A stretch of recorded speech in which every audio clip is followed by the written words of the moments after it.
not once a year. CNN, MSNBC, Fox News. Tired of the same repetitive government narratives? Then wave goodbye to the distractions and rhetoric of corporate media. For this is Anti-Media Radio. But I want to get the language right. The government is in trouble. You're all a bunch of slaves! Bunch of slaves! What we need in the United States is not violence and lawlessness, but is love and wisdom and compassion toward one another. What's your definition of media? And now, here's your host, S.M. Gibson.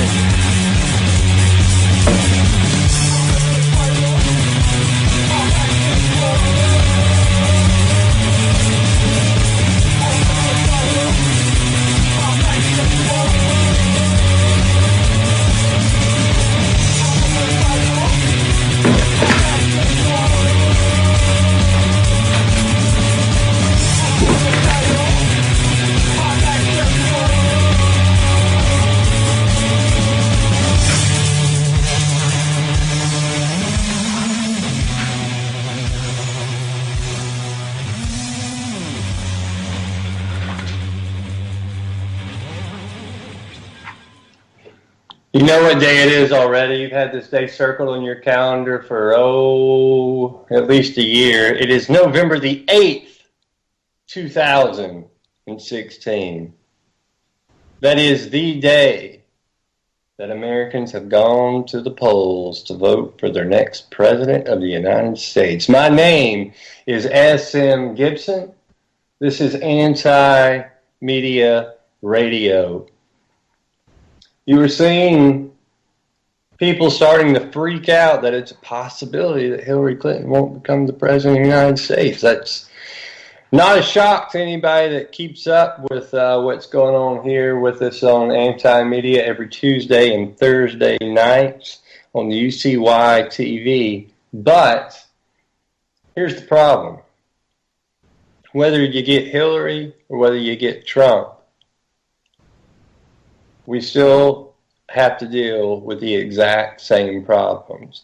There's no right answer or wrong answer in this election. And that's something that most Americans have missed, and they've missed it for a long, long, long time. This election has caused such divisiveness amongst the American people, and yet they don't realize that they're the ones getting screwed no matter who is put in charge. You cannot, in any way, shape, or form, trust any of these people. I wish I could tell you, I wish I could give you a positive message and, be kumbaya right now that people are worried that Hillary's going to lose, but I can't do that because I don't see a difference in whatever you're going to get. Now, again, I don't know how anybody could vote for Hillary Clinton given everything we have learned about her through WikiLeaks, through the Podesta emails. And I think that has a lot more to do with culture in and of itself, how ignorant culture has become, how much they don't pay attention to anything that's going on. We see Donald Trump right now, who could possibly become the next president of the United States. And the reason why is because of celebrity culture. Because a guy has set forth a plan of winning an election, as I've said many times, Vince McMahon style. He knows how to get the crowd cheering in his direction. That doesn't mean that America is going to become great again. He just knows how to get the fans and the audience behind him. Now, with Hillary Clinton, she had nothing. And we'll see what happens. It's still too early to call. Who knows what we'll see when we wake up tomorrow. I think one thing that we've said here many times, and I think anybody that's paid attention, is they're going to try to drag this out, and we'll see how long it goes with who the winner is. But please remember, whoever the president is, it doesn't change how you interact with people. It doesn't change how you deal with your everyday life. You have to love the people around you. You have to take care of the people around you. You can't act like either one of these people is your savior or your end-all, be-all, because they are not. They're selfish, greedy people. Now, maybe it's on a different level, and maybe it's for different interests. But guess what? It ain't your interest either way. And that's something that Americans, and not only Americans, but people all around the world need to wake up to. That this is about the real revolution that we're experiencing right now, the info war, so they say. This is about everyday interactions between you, the people you see, the people you deal with. That's where the revolution's at. It's a revolution of love. The revolution's not some politician, I promise you. It's not. The revolution is love and how you deal with your neighbor. As far as this election goes, we'll see. It is what it is. But I'm going to go ahead and bring on sound director, co-host, Shannon Madden. Shannon, what's up? Nada. It's been a while since you called me sound director. Yeah, well, I just did it. You don't have to call me darling. Oh. Hey, that's a great song. There's been worse songs written. I'll say that. Don't you dare say a bad thing about David Allen Coe. He didn't even write that song. I know. And I'll say a lot of bad about him, actually, because he has some very offensive songs. He's a rotten human being. And he makes no bones about it. He prides himself on being a rotten human being. Have you ever seen him lately? Or have you seen him lately? Yeah, that's pretty rough. That is a grizzled old dude, man. You want to talk about some hard living. Yeah, he's got some problems. That's about how the United States would look if it was just encompassed in one person. They would. David Allen Coe is what America is, isn't he? There's some talent in there, but there's a lot of evil in there too, and he just looks like he's been beat up and down. And survived it all. That's the scary part. Yeah, America's still kicking, I'll say that. Well, have you been keeping up with these poll results? Poll? What? There's an election? What poll? What's going on? There's apparently. What have I missed? Apparently, there is a couple people running for president. Well, there's like a bunch of people running for president of the United States, but only 2 people actually get to run. I still haven't figured that out yet. It's still too early to call. The electoral votes have kind of fluctuated. Where I'm getting my news, if you want to call it that, from Fox News, is saying that Trump now has 150 electoral votes, and Clinton has 122. So I've got the screen here in front of me. We're going to keep everybody posted because I know you just can't fucking stand it. You just got to know it. You do. I'll tell you something. You going to stay up tonight? Yeah, I'll be up with it. Yeah. But I tell you what really infuriates me is in times like this, I would normally put on CNN, although I trust none of them. I would normally put on CNN, but because of everything that's come out in WikiLeaks, especially in the past week, they are just completely in bed with the DNC. I wish more Americans had paid attention to what was actually inside of the Podesta emails, because you keep hearing over and over. When you talk about Hillary's email scandal, all you hear is, well, it was the way they were classified and were they deleted or not. No, we're talking about the content. And the content has been a terrifying examination of the inter-day workings of the United States government. And at least on the Democratic side of things, I don't think it's much any better, maybe worse, but, you know, the Republicans have their own problems. But with the Democrats, CNN's completely in bed with them. They were taking questions. They were doing a Donald Trump interview. Wolf Blitzer was. And they solicited questions from the DNC to ask him. They've also did the same thing with Hillary Clinton. Like they were in control of everybody's interview. Thanks to Donna Brazile for the debates on that. And I've told you this over and over and over, Shannon. I personally believe Donald Trump is the second most hated candidate to ever run for president. The Democrats chose to find the one person who was more hated. And this is how elections in this country have worked for a long time. Because to me, 2004 is a great example of presidential elections in the United States. And I think that's an overlooked one because it was a midterm for Bush. They put up John Kerry, but I think there's a lot of comparisons to be made because you see George Bush, who was not very well liked. I think people were just starting to wake up and realize, a mass majority of people were starting to wake up and realize that we had been lied to about the reasons for going into war in Iraq and Afghanistan.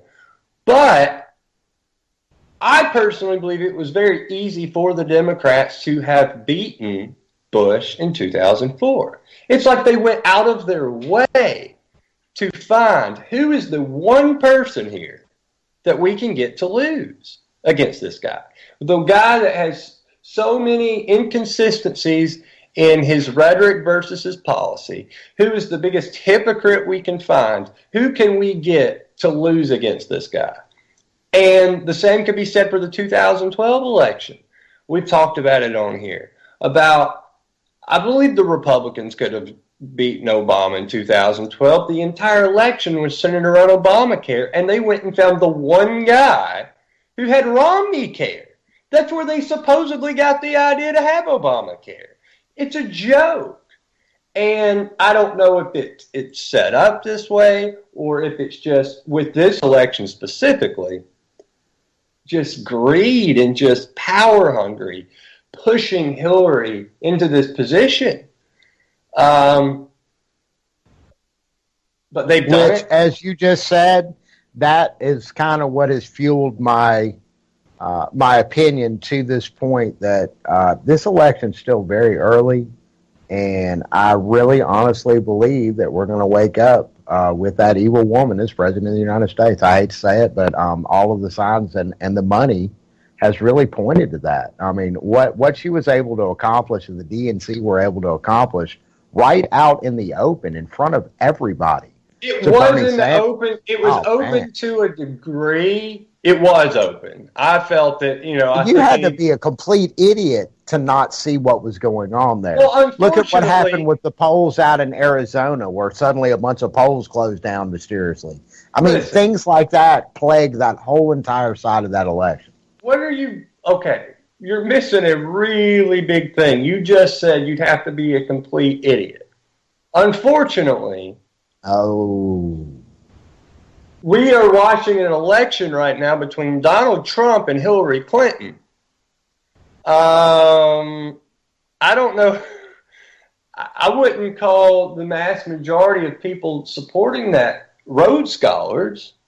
Ironically, Bill Clinton. Not from what I've seen on the on social media, anyways. But go ahead. Well, it's not even that. It's how can you think that these people have the answer to fix this country? First off, the answer that people are looking for is within themselves, and people need to realize that, and they need to wake up and realize that. But it's on a grand scale as far as the country goes. Hillary, if you can't figure out that she is corrupt as they may have ever come, she's never done anything for anybody. It is all about her. We have seen thousands of emails leaked out. And you know what's missing from those emails? Her helping people. Her trying to do anything for anybody. They're not there. It's all about them constructing some sort of narrative for her to get out and say. It's all about pay to play, who we can take money from. It literally has come out in black and white that we've seen. It's not conspiracy any longer. It is a fact that Qatar, Saudi Arabia is funding, the governments of are funding ISIS. And guess what? They're funding her too. Qatar sent Bill Clinton $1 million for his birthday. The same people that are controlling ISIS are controlling Hillary Clinton. And people are like, I can't believe she's not winning. Give me a break. Trump at least figured out that he has said everything there is to say. And this is why I can't trust Trump. And it's not even close. There's no way I could trust him. Because Trump has mastered the art of saying everything. And he hits on every single topic. And he has both positions on every topic. And he waits to see how the crowd reacts to it. And if he gets the biggest cheer for that one position, he hangs on to it. And that's now a part of his policy. It really does go back to WWE. It's trying to get over the crowd. He waits to see what gets the bigger response, and that's what he goes with. That's now part of his policy. That's why I don't trust him, because I'm not going to lie. I think you would agree with this. I think most people would agree that Donald Trump has said something at some point. You're just like, I agree with that. But the problem is he, more than likely, other than that stupid wall of his, he has said the exact opposite of the position you agreed with. He didn't get the response he was looking for, and he ran with it. Or when he said something you agreed with, for instance, he talked about 9/11 at one point, which just, my jaw dropped when he did that. He even mentioned the Federal Reserve at one point, which my jaw dropped on. But he didn't get the response he was looking for, and he never ran with it again. So he's not someone to me that can be trusted. He's good at gauging a crowd. He's got a very good he's good at gauging the temperature of the crowd, and I still think that results back to a Vince McMahon style political campaign. Hillary tried that. She tried it with Bernie. The problem with Hillary is that she has such a track record that she talks about, yeah, Bernie's right, let's do something about these banks over here. And it's like, hey, Hillary, you've been taking like millions and millions and millions of dollars from these banks for a while. It doesn't really work when you say it. You know, she tried to adopt so much of his policy. Bernie Sanders supporters did not support her, and that's why we're seeing what we're seeing tonight. Bernie Sanders would have been an election, because I think that would have been an election, at least as much as I don't like Bernie Sanders, as much as I don't like Trump, I do think that was at least who the people had been bought in. They bought into those messages, and that was the candidates they wanted. The left wanted Bernie. The right got suckered into Trump. And nobody wanted Hillary. She forced her way in because she hijacked the DNC, unquestionably hijacked it, from Debbie Wasserman Schultz to now Donna Brazile to even Tim Kaine before Wasserman Schultz. The whole system was hijacked for her to get in the position she's in now. And if she loses, boo-hoo. I don't hate it for anybody. Now, tomorrow, if she does lose, we're going to have to wake up to the reality that is the reality show walking around Donald Trump. And we're going to have to take that head on and deal with it however we're going to have to deal with it. But this is not, oh, I can't believe Trump's going to win. We could have had Hillary. No. She openly advocated for World War III. Because if you have a brain in your head, you would understand when she was on the debate stage talking about a no-fly zone in Syria, that is World War III. That is open war with Russia. People need to wake up and realize that if Hillary somehow wins, if this all flips around and she somehow becomes the president, which I've said I don't believe that's going to happen, but let's say it does, let's say I'm wrong and she becomes the president, you're looking at World War III. That's going to happen if she's president. Undoubtedly. People are brainwashed. You know, last time I checked, in World War II, the United States had to fight a war on two fronts. One was with Japan, and one was with Germany. Correct? Am I correct on that? Well, kinda. Yeah, you are correct. But Russia was definitely very, very involved on the German side of things as well. Understood. Understood. But the point I'm trying to make is that how many countries has President Obama bombed during his presidency again? How many countries was that again? At least 8. Yeah. And unfortunately, we have to say at least because of so much covert garbage that our government does. So who's to say that we're not already involved in another world war? Well, I think if you looked at it on paper and you looked at where we're positioned, we have 100 bases around the world. So what the hell is that? I mean, really. Okay. Let's really talk about what this is, because everybody paints this picture of this horrible mushroom cloud future, and completely negates where we're at right now in the international community. Okay. Let me address that real quick, and this is why Hillary is terrifying in her own special way, is that up to this point, whether it's been Obama or even Bush for that matter, and the warmongering that has gone on, and the millions of innocent lives that have been lost for nothing other than greed, we have done it picking on countries that cannot in any way, shape, or form defend themselves against the United States, not even airstrikes against the United States. Hillary Clinton has decided, well, let's start picking on a superpower. Let's start trying to pick a war with somebody that has a bunch of nuclear weapons that can defend themselves against us. What's Afghanistan going to do? What's Iraq going to do? They can't do anything in the United States. Russia is in a different position. They have a much different infrastructure, and they can defend themselves. They can, if they so chose, if it came down to it, they could get to the United States. Iraq, nothing. And yet somehow people have convinced themselves of this farce of a war on terror. The war on terror is nothing more than a business plan, just like the war on drugs was. Terror has risen over 6,000%.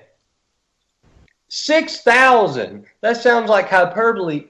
It's not. That's a real number. Over 6,000% terror has risen since 9/11, since we started the war on terror. Because when the United States declares a war on anything, all it does is cause more of it.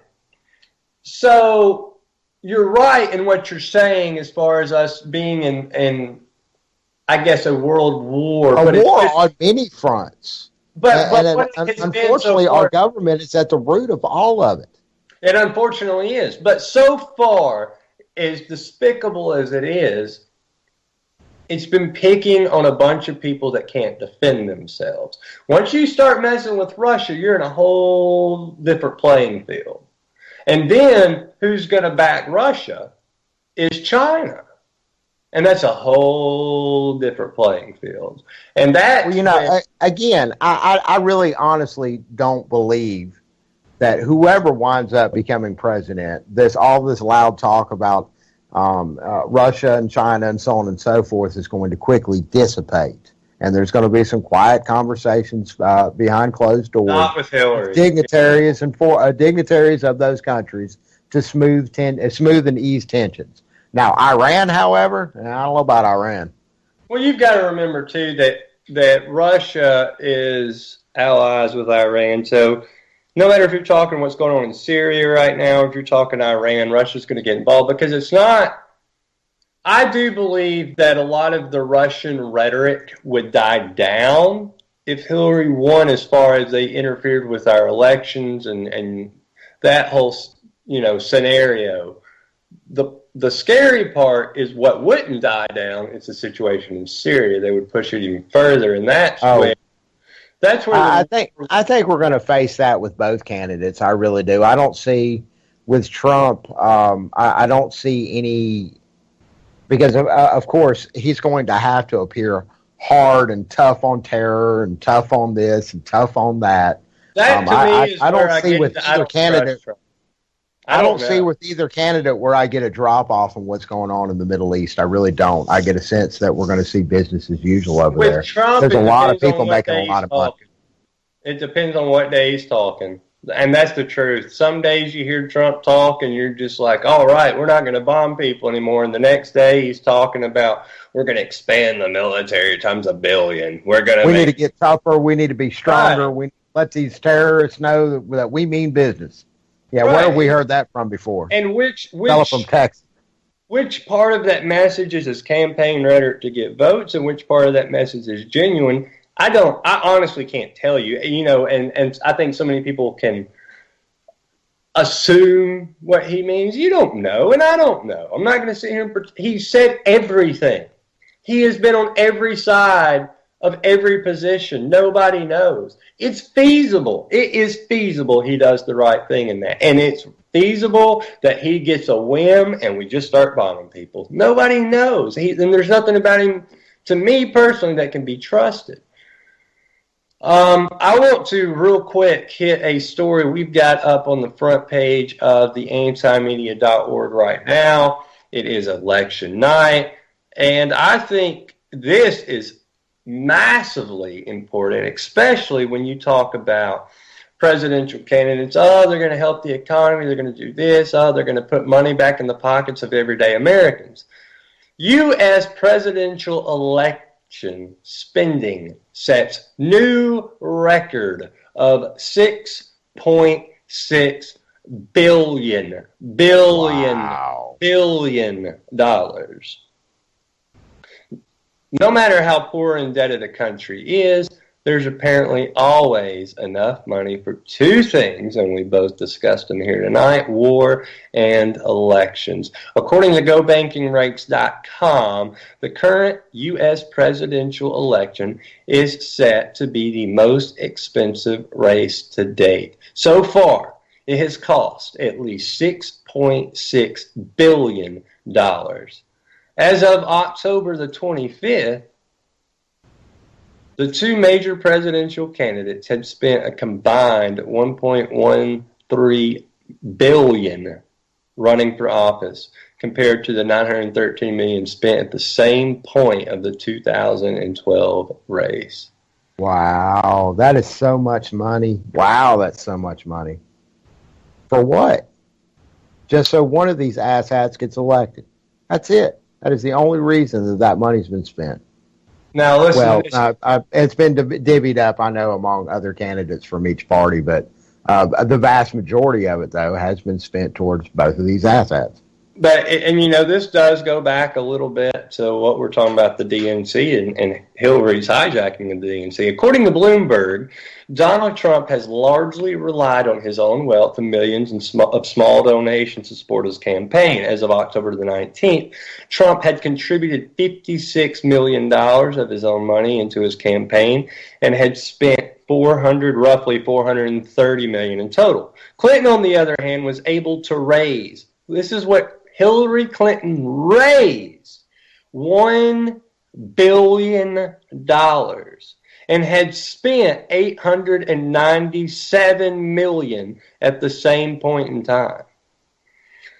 Hillary Clinton has reportedly spent over $125 million on media, which completely demolishes Trump's $30 million. In comparison, Gary Johnson, Gary Johnson gets media when he says something stupid, doesn't he?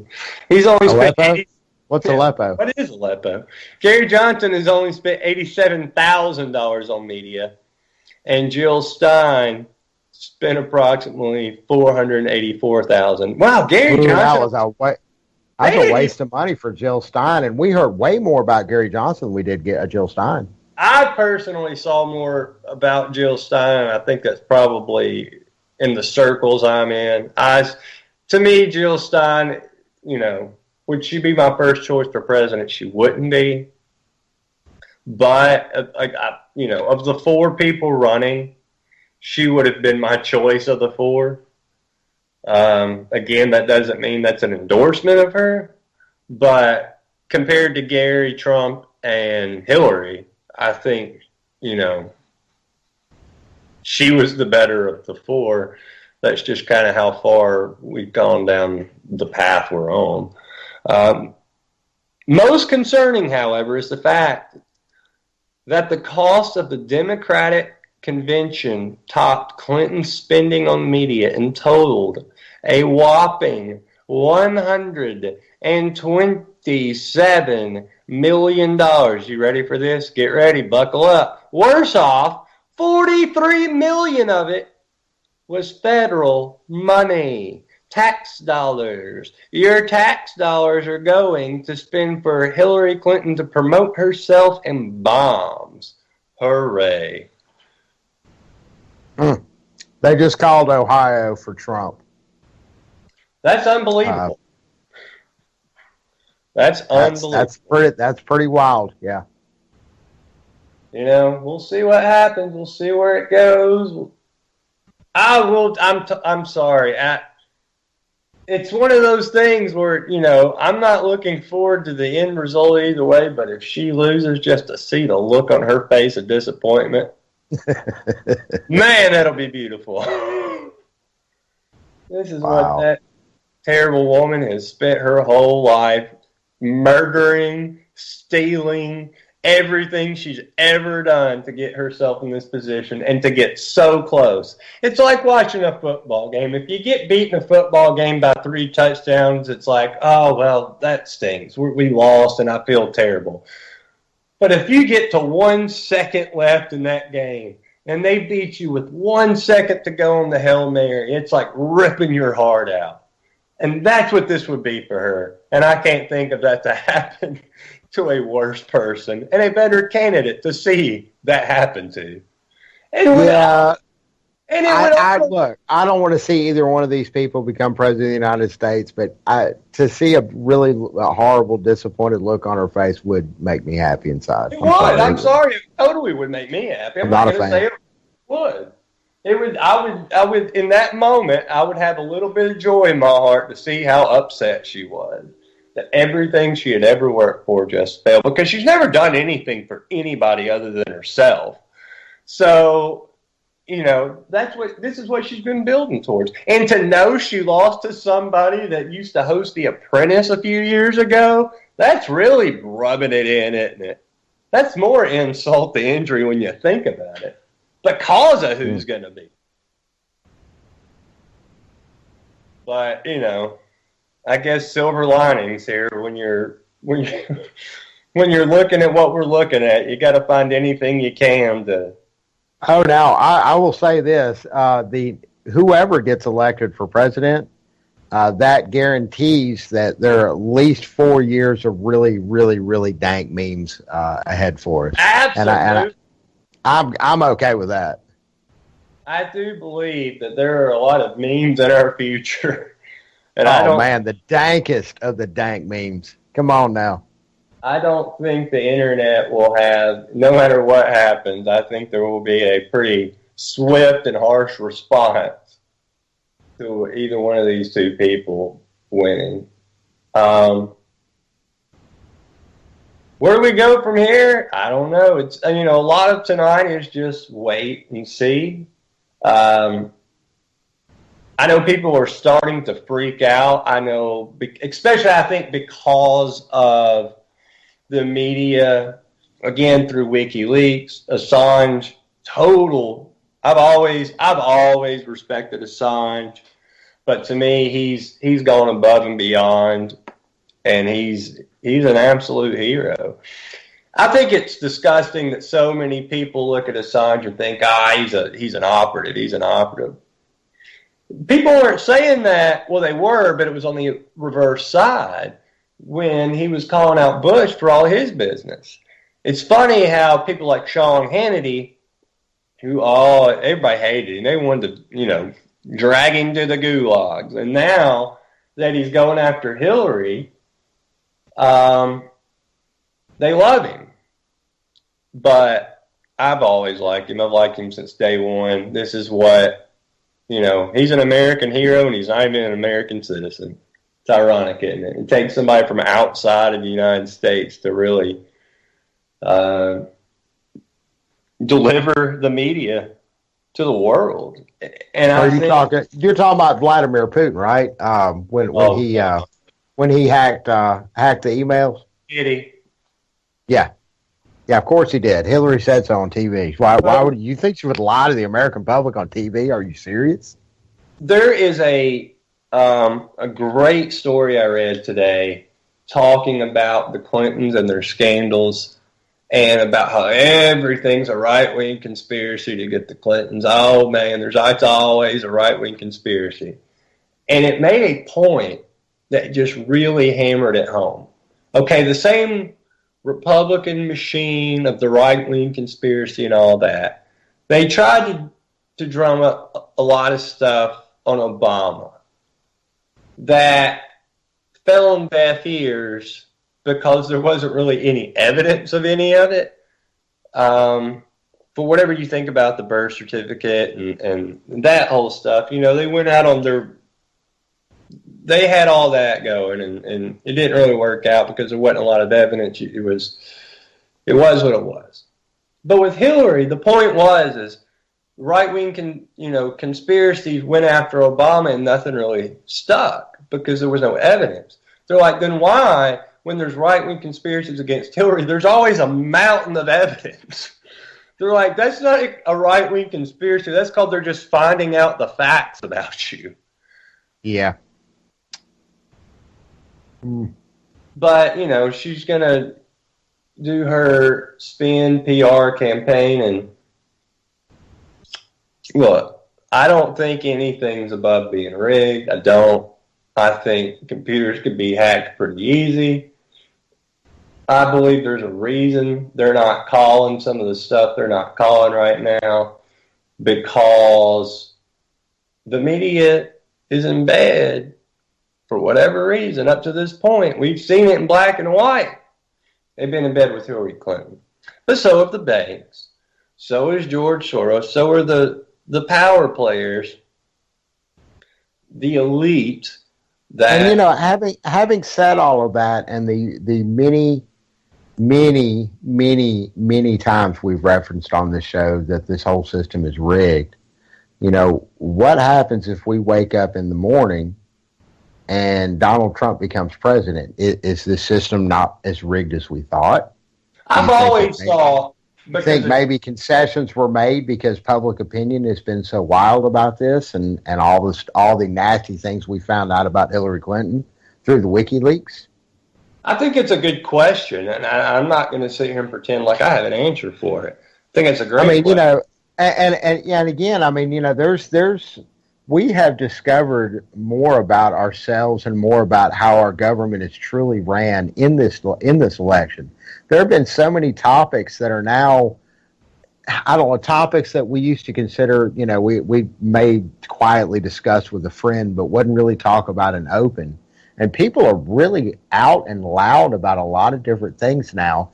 Now they've misguided their anger and they're going to point it to this one person or point it to that one person. But people on both sides of this little two-party paradigm thing have slowly woke up. They have.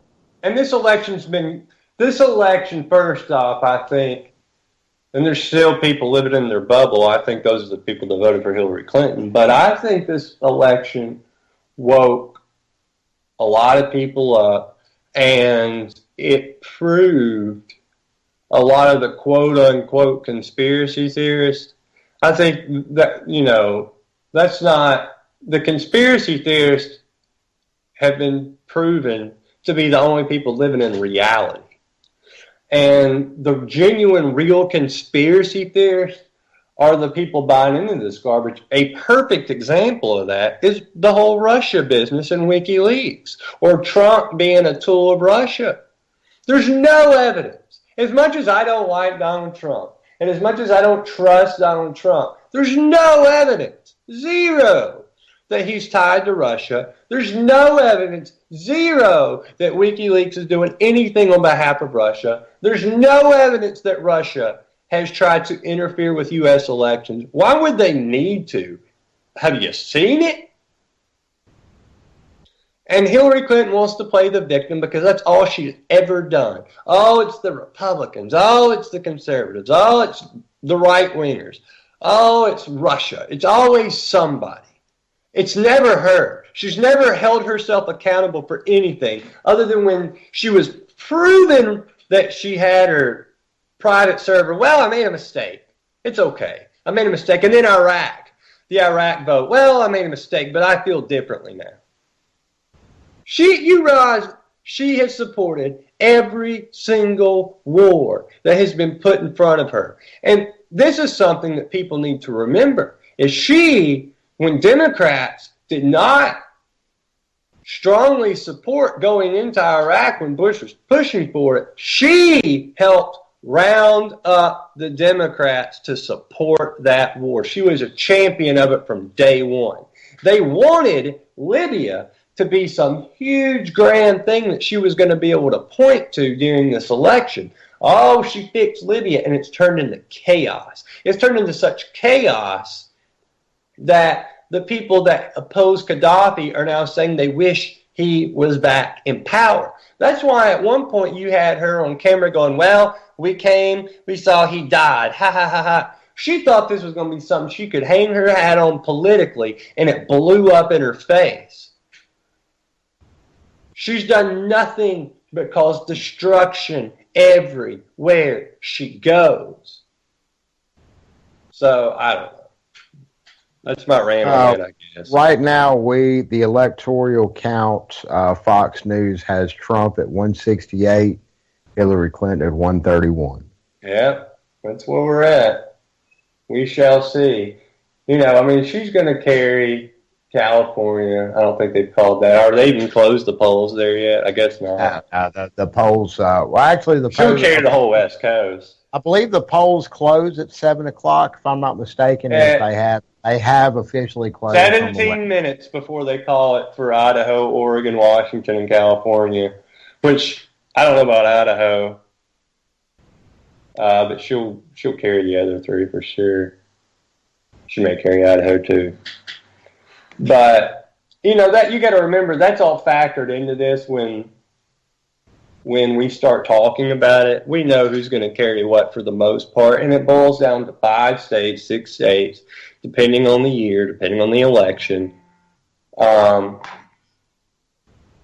So a couple previous swing states, Ohio and Florida. Ohio's already been awarded to Trump. Yeah, they didn't have a choice in that. They're hanging on to Florida and not awarding it to him. But I guarantee you, if it was Hillary on the reverse, they would already awarded it to her. Yeah, because it's I believe the running vote total that they have on listed on screen showed that they were 115,000 apart, and I believe that there's still 30 some odd percent of precincts have not reported yet. It's unquestionable at this point, and you know I've gotten a lot of grief for saying everything I've said about this election up to this point. But I firmly stated he's going to win the popular vote, and anybody that thinks different is a complete moron. I think we're finding out people are complete morons. He's going to win the popular vote. I mean, that's I agree with that. I mean, there's so many people that just absolutely despise Hillary Clinton for so many really good, valid reasons.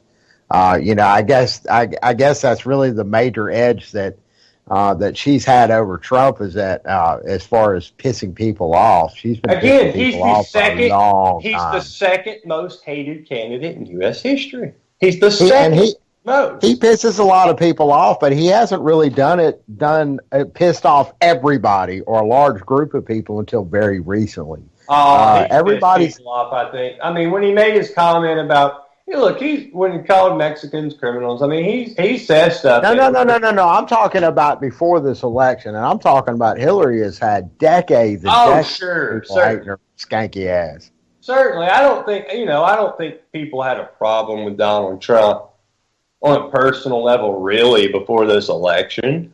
But he also wasn't trying to become the president of the United States either. He was just some guy on TV. It's like Mark Cuban.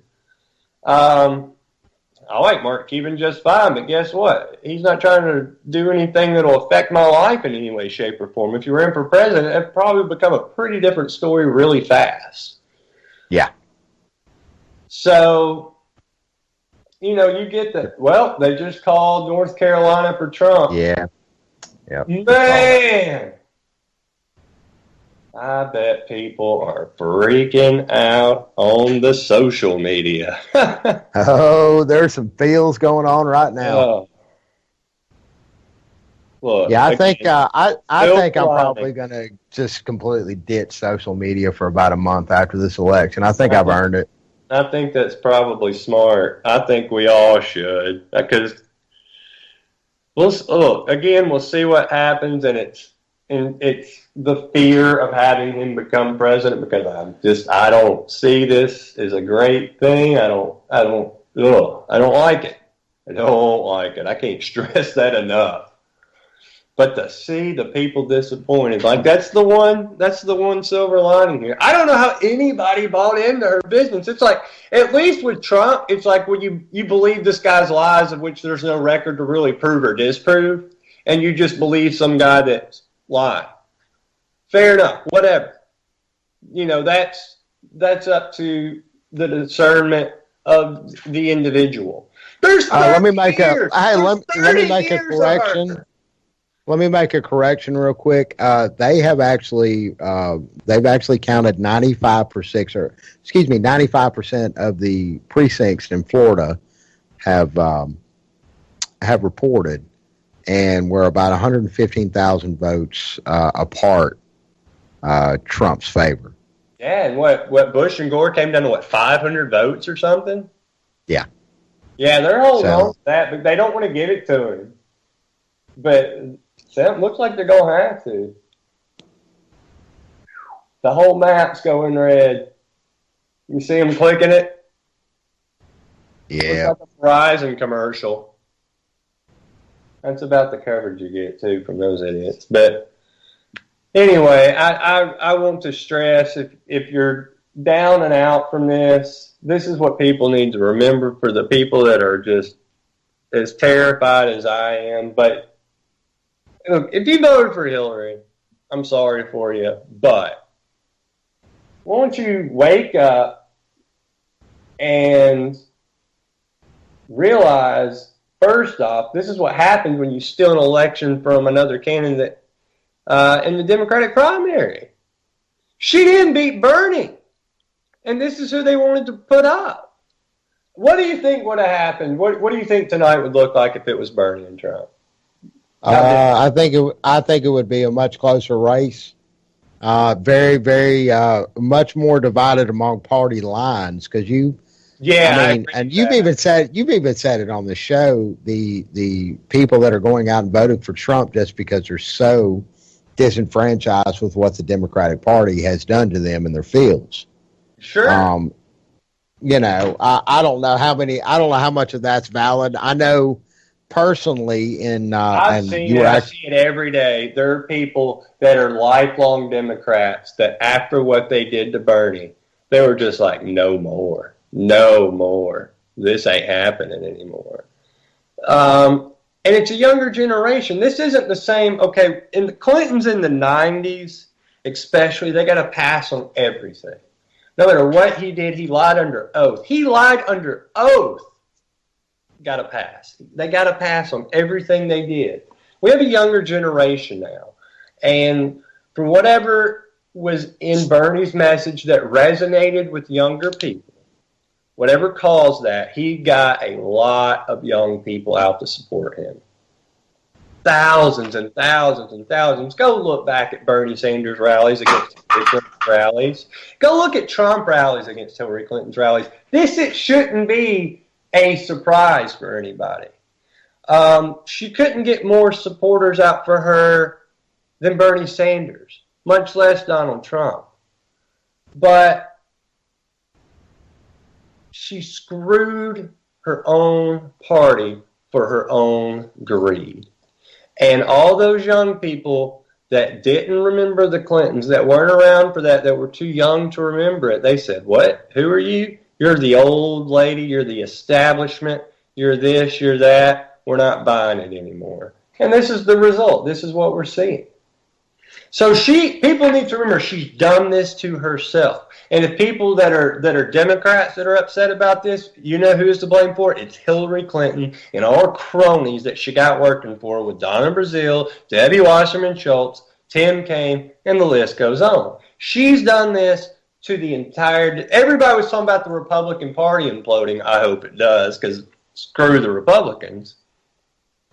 But we're seeing the Democratic Party implode on itself because of what she did and stabbing Bernie Sanders in the back. And we saw that in the emails, how they wanted to crush him. Where do we stick the knife in? This is what John Podesta said. Where do we stick the knife in his own emails? Well, this is what they wanted. This is what they got. You know, so, personally, you know, I hate the whole, personally, the whole Republican Democrat. I think it's just, you know, it's a joke on any level. But I would like to see Congress go Democrat if Trump wins. Because, you know, I said the same about Hillary. If she were to win, I want to see it go Republican. Because at least they can spend the next 4 years fighting amongst themselves and not getting anything done. That seems like the, I guess, best outcome you can hope for is just having everybody in Washington in each other's throats. The people need to stop in each other's throats, but the people in Washington do need to be each other's throats because that's gridlock. And they can stop, you know, once people in Washington all agree on something, it's really never a good thing. What do they agree on that's just, oh, this is a positive, wonderful thing that's going to help people? That don't happen. They agree on allocating funds to go bomb people. They don't agree on helping people. So, we'll see how that works out. But how do you think people respond to this if Trump is to win this? I mean, how can you think people are how can you respond to it? I mean, what are you going to do? I mean, really, if your candidate of choice does not make president, just like many presidential elections before this, there's nothing you can do. You just get up and you go about your daily life. Curse your luck that your guy didn't win. I mean, it really is the equivalent of a football game.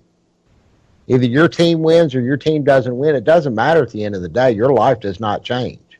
And as far as what these people do for a living, quote unquote, off of our money that was stolen from us by the United States government, their salary. Hey, listen, breaking news. Trump wins Florida. Wow. Trump. That's a big one right there. Florida. That's a huge. North Carolina, Ohio, and now Florida. Here we go. We'll see. But I don't know why I get the system's rigged. I've been preaching that longer than anybody I know that the system's rigged. But at least in my inner circle of people that I know, and I just told you, I just didn't think she'd ever be president. She's got too many enemies, and people hate her. It's her own fault. It's her own fault. If it was Bill, look, Bill's track record's the same as hers. If not worse. But if not worse, the difference is he's a likable person. He's just a person. It's likable. Now I guess if you're a guy playing golf with him, if you're a stewardess on an airplane, I don't know about that. Well, I'm sure. Look, we can get into all that. I'm talking strictly personality. Okay, that's all I'm talking about. And Bill Clinton is just like, yeah, whatever. I don't know what you're talking about. You know, he's very smooth. He can be charismatic. He's a wonderful politician. Now, to be a wonderful politician, you usually have to be a terrible human being. And in Bill Clinton's case, that's what it is. He's a terrible human being. He's a terrible human being. But he is a rapist. But he is one of the nicest rapists you've ever met. But he's a wonderful politician. And he knows, like Trump has done, he knows how to win people over. But she doesn't. She doesn't know how to do it. She's a terrible politician. Everything about her is abrasive. There's nothing about her that's likable. And when these scandals pile up on top of her, she doesn't have the ability to shrug them off the way Bill does. And she gets flustered, and she starts going, why are we up by 50 points, you might ask? Bill would have never done that. Ever. So, you know, this is her own. She's not likable. I've been telling her. Well, you better be careful about what you say about her, because this election isn't over. And if she becomes president, she's going to come find your ass. Well, that was probably. Oh man, that is a large red map right there. It's a lot of red. Like I said, it looks like a Verizon commercial. There's a lot of red. Yeah. But I don't know. Like I said, we can. In one night, take joy in the.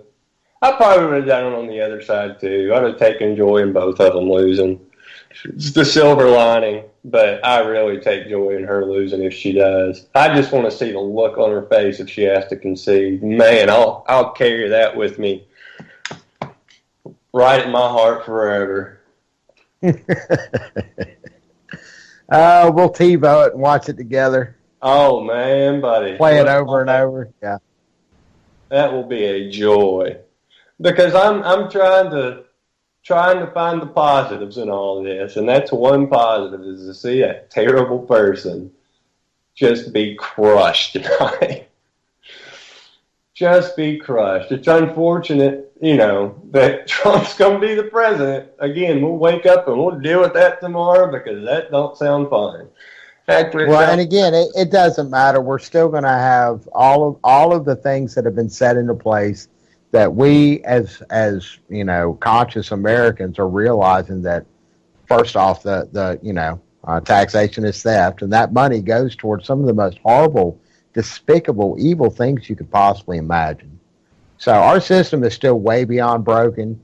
I will say this: it's beyond broken. None of this fixes the broken system. None of it. I'm mildly surprised that Trump is showing the way that he is, at least on the media, at least what the media is telling us right now, and it's looking like we might wake up tomorrow morning and call that evil, just rotten guy. I mean, there's not. I'm sorry. I do not like Trump. I've never liked Trump. He's very polarizing in some of the very ass-handed things that he said during the course of this campaign. He has said horrible things about everybody you can possibly imagine. And we may wake up and he's going to be our president. So I got to go ahead. We got 1 minute here left on the show, and I want to give a shout out to Mike Reese and all the people that wrote for The Simpsons, because they predicted this years ago. That's Anti-Media Radio. I am SM Gibson for Shannon Madden. We'll see you on Thursday with a different president of the United States, elect at least, possibly. Anti-Media Radio out.